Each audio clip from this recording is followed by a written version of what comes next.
Hi, good morning, afternoon, or night. I'm Lupita today, and I'm going to talk about Cubism. We're gonna talk also about the artists, which are gonna be the Klimt, Braque, and Picasso. Okay, let's begin. Okay, um, as the slide says, Cubism is an art movement that emerged in the early 20th century, mainly in France. And the most important artists are Picasso and Braque, which are gonna be mentioned later. And also, they were influenced by Paul Cézanne. Paul Cézanne was an artist from France. He was a post impressionist artist, and so this art movement is characterized by geometrical shapes, multiple perspectives, and a visual language that is used in these kind of paintings. This movement was a reaction against traditional forms of representation, such as realism and impressionism, and which aimed to create a faithful representation of the world. So there are two stages of Cubism. The first one is the analytical Cubism, and its main features are the deconstruction of form and the monochromatic color is used. And in this one, the artist from this period, such as Picasso and Braque, aim to break down the subject into its basic geometric forms, so then they can create a complex and layered composition, as you can see here in the picture. Let me point it at this one. And then we have the synthetic cubism that is characterized by the use of collage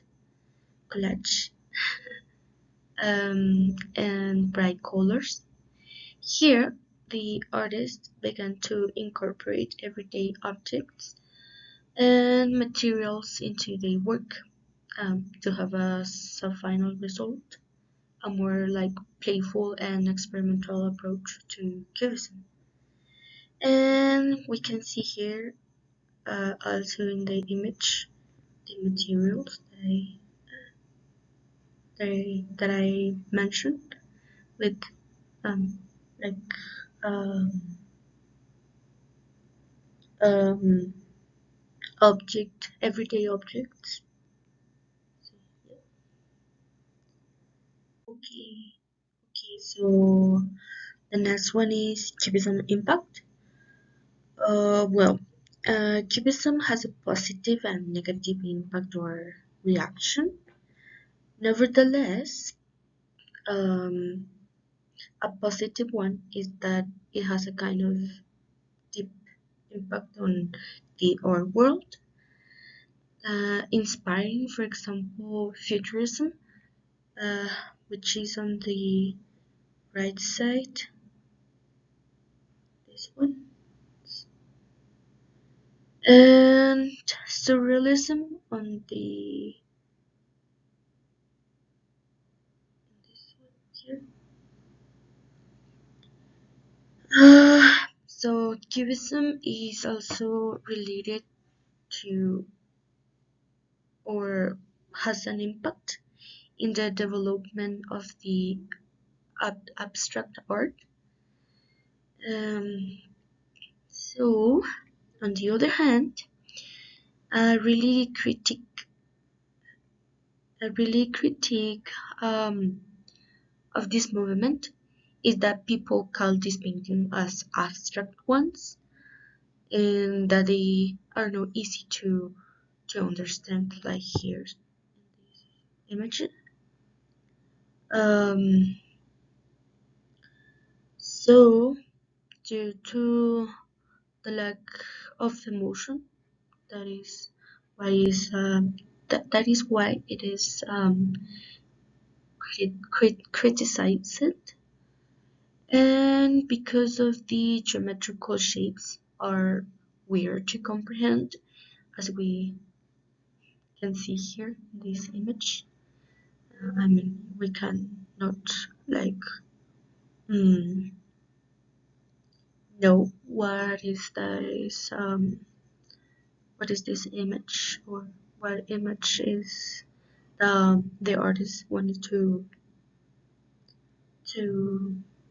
show.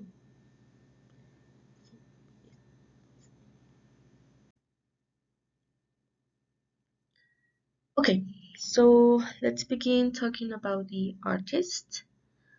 The first one is called Gustav Klimt. Uh, During the explanation, we will just mention him by his last name. So he was an Austrian painter and one of the most important members of the Vienna secession movement. And he was born in mm, 1862 and he died in 1980. Here is his self self portrait. Yes, correct. Okay. So also he was an important figure in the Art Nouveau, which was a movement, an art movement. But during his later years, he was he influenced in Cubism. For example, he used different decorative corners and flat, also two-dimensional figures in which he used the Cubism techniques in collage, and he used a non-representational shapes in its paintings, um, such as in this picture, which is called um, the park. Here he combined elements of Cubism and Fabism, trying to give a sense of motion and energy.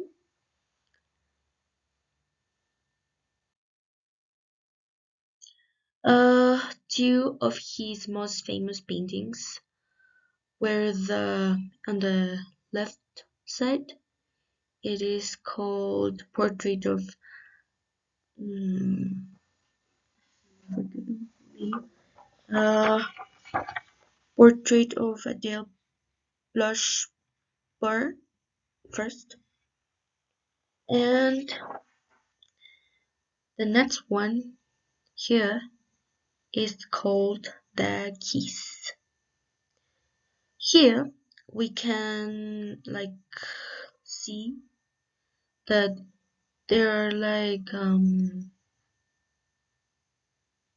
characteristics of Cubism. Here we have shapes, geometrical shapes, also here, and this is something.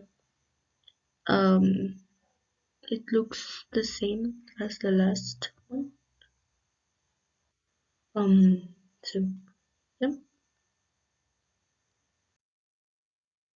okay. The next artist is George Braque. He was a French painter. Also, he was printmaker and sculptor. Sculptor. Yeah.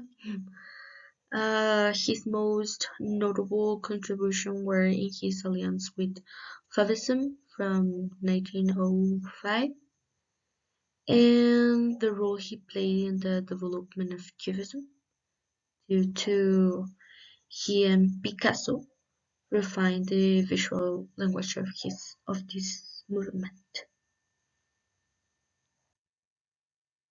Okay. Uh Break was known for his still life paintings in which they were painting usual everyday objects as the last one of um, of Kill. Um, and he used to paint objects, like everyday objects, like for example fruits and newspapers. He was the one that implemented the papier papier collé technique. Sorry for my French. Uh, um, in which this technique um, or has pieces of paper that are passed onto a canvas to create a texture surface, like um, yeah, like texture like surface. Sorry for that. um, in this painting here, called Violin and Candlestick, Brack uses muted colors and overlapping shapes to create a sense of depth and dimensionality. Um, Here is kind of forced to look at the object from multiple angles, as if they are seen from different perspectives at once. Yep. And well, here we can have an image related to the everyday objects.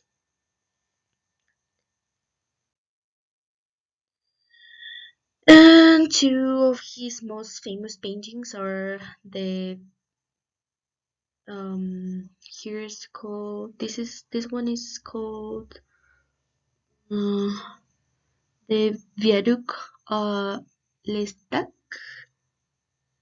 and this one is the last one that I show you. It's called Violin and Candlestick.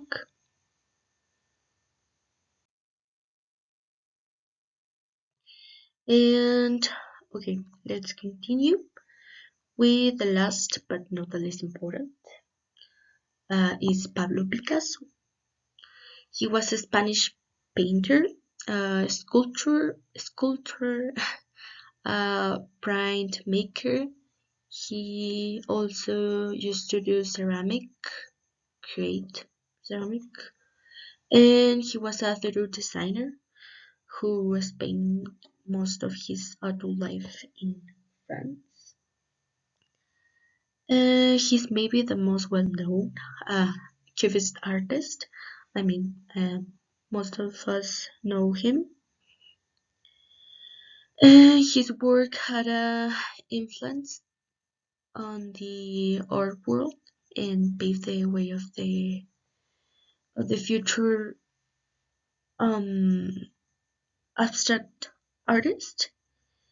And well, he was born in 1881 and he died in 1973.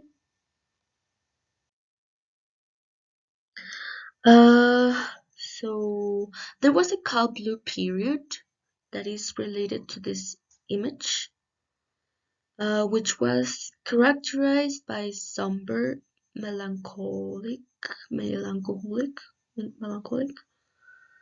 Um, and he used to be focused on human suffering, and this period helped uh, Cubism to set the stage for the abstract form in it. But from my point of view, like this image that is, it is supposed to be from the blue period.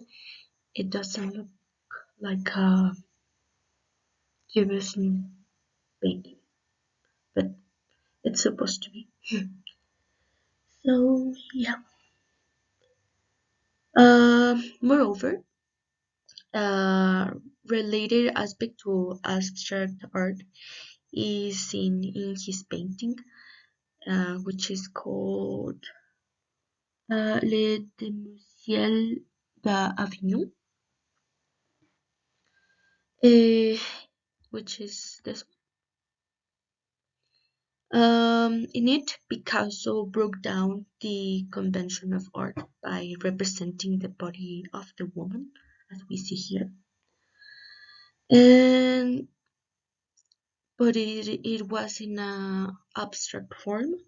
So, as a consequence of that, the painting is seen as distorted, challenging the viewer's perception of the beauty of the body could be. I mean, the beauty of the woman mm, body beauty. So, yes. Mm, this is called the old guitarist. In his later years, Pablo Picasso continued to experiment with classical elements in his work, like in this one. Mm, so yeah. And the most famous paintings are his self-portrait, this one, and the Weeping Woman. Okay, so let's talk about a painting. Okay, we're gonna talk about the last painting that I mentioned from of by Pablo Picasso. It is called Weeping Woman. It was painted in 1937. Nowadays, it is located in Tate Modern, London. Weeping Woman is an iconic image of unspeakable grief and pain, representing universal suffering. The fragmentary features are the use of the acid green and purple heighten the painting's emotional intensity. The model for the Weeping Woman was Picasso's partner Dora Maar, a passionate, strong, and intelligent woman. So this information is going to be helpful for your worksheet. And another point to mention is that the final version of Picasso's of this painting was in 1937. The Weeping Woman is an abstract portrait of a grief-striking woman. It is an oil painting on canvas measuring 61 per 50 centimeters and is signed Picasso 37 near the center of the right edge. It expresses a suffering and worried mood. Also, it looks sad and or scared. And or scared. So here are my references. Thank you guys. Thanks for watching. Bye.